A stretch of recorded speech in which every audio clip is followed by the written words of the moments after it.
There's an interesting series that I'm going to start about conditioning. When I was in college, I earned a degree in psychology, but it wasn't human psychology. It was animal psychology, of all things. Did a lot of research, and I earned a degree with a major in something called experimental animal psychology. And I remember Dr. McCorkadale, who was my advisor in psychology, asked me one day, shaking his head, what in the world are you ever going to do with that kind of a major? You couldn't imagine. How would you make money doing that, is what he was thinking. And I said, well, I was thinking someday this would be a valuable training when studying wild animals, particularly white-tailed deer and black bears, and more lately, wolves. And I thought this might be valuable training in the future.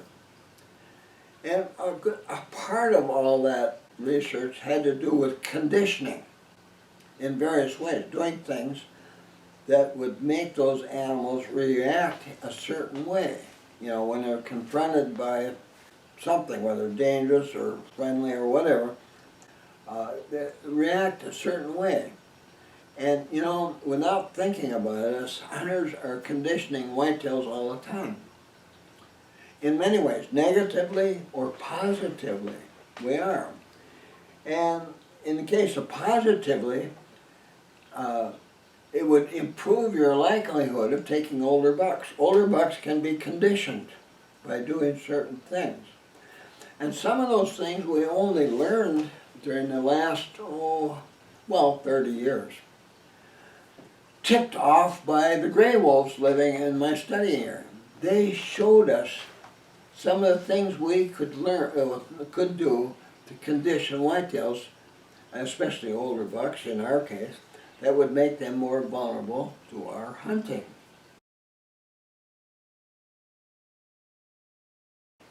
Hi guys, Dr. Ken Nordberg again. I got another short seminar here for you. Have you ever heard of a short seminar by me? Another short seminar about conditioning and how conditioning can affect your overall success as a hunter of mature bucks.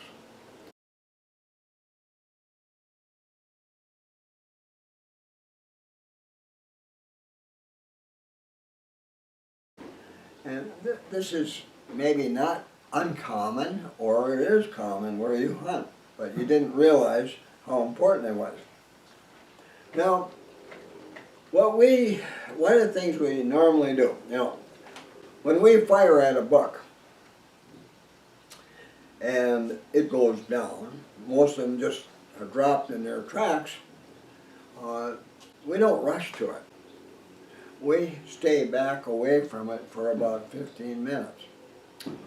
Or when we fire at a buck and it doesn't go down. We shoot, almost all of us are shooting 7mm Magnum cartridges in our rifles. And 7mm Magnum bullets, cartridges, are deadly. They're deadly on whitetails. And generally, unlike when you shoot them with a .308 or a .30-30, in which case a lot of them will run away before they go down. But when you're shooting with, 7mm Magnum bullets, now and then won't even touch the deer. They'll hit. It could be just a little branch, ½ inch thick, or a tree trunk, an inch or more in thickness. That was in the way that you didn't notice, and that's not uncommon when you got a big buck standing there and you don't even notice that, and you get your gun up and you put your scope on it and you don't even see those things in front of you, between you and the buck. And I've had that happen a few times, and pow, and the buck just stands there and he's looking around. Now the reason our bucks are most likely to do that where we hunt, so we don't rush out to where it went to the buck that we dropped. When you do that, you're conditioning any other deer within sight. And when they hear that shot, they're all looking over there, you know, in that direction where that shot was. They're all looking over there, wondering what's going on. They're going to stand there and cover all around you. They're looking over there and wondering what happened. Sometimes I think they might have just heard a thunderbolt. You know, they hear that all the time, or kaboom. And that doesn't, you know, little fawns might run like crazy when they hear lightning hit a tree a short distance away, but they finally get used to it, and then after a while, these thunderbolts, you know, cracks of thunder don't bother them anymore. And what older deer won't now, it's just a thunderbolt. And, you know, even when you hunt in November, sometimes in October a thunderstorm comes through there, so it's not unusual for them to herd thunderbolts not that long before you start hunting there. If you're a bow hunter, they are used to that all the time. But with that gun now, if you shoot and your bullet was deflected or exploded when it hit something between you and the deer, and so the deer was unharmed, they are commonly just stand there. And they just stand there because they've been conditioned by what we do. We never rush to a deer that we've shot within 15 minutes. We always stay where we are. A lot of times thinking, well, maybe another buck will come. But we don't always shoot the other buck. Most of the time we only shoot the deer that we intend to tag ourselves. But there's been some years, especially lately, when our deer numbers are so low that one hunter might get 2 of the 4 we usually take each year.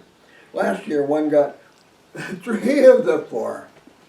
My son John used my tag for the 3rd one. That's party hunting. Well, anyway, that's legal here in Minnesota. It might not be legal in other states, but it is legal. It always has been for years and years, ever since I started hunting at age 10. Like all we did is stand hunting, and most of the time, 99% of the deer were taken by the standers, and you know, we'd trade off. But some of us young guys weren't that good shots, and deer going by just fast as they could go, and so stand hunters got most of the deer, and but that was all right because the others of us could tag those deer until we all had all the tags filled. That's legal in Minnesota.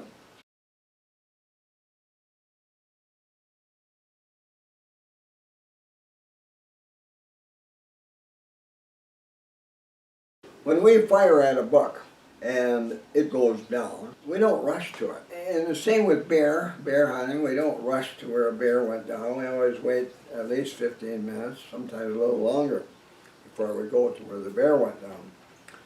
But we wait. And by doing that, all these other deer around us don't, when they don't see a hunter moving toward in the area where the sound came from, they don't associate that sound with hunters.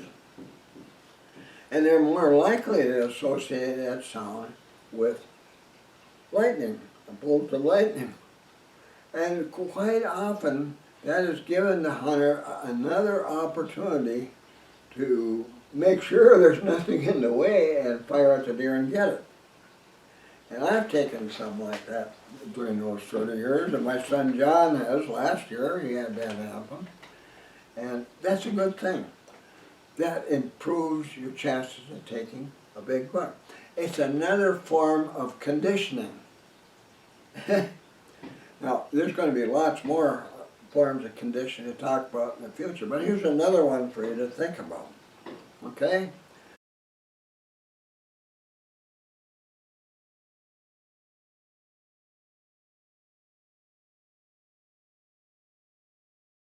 Now, with that, that's it for today. Be sure to hit that subscribe button and the thumbs up button, and I'll see you again soon.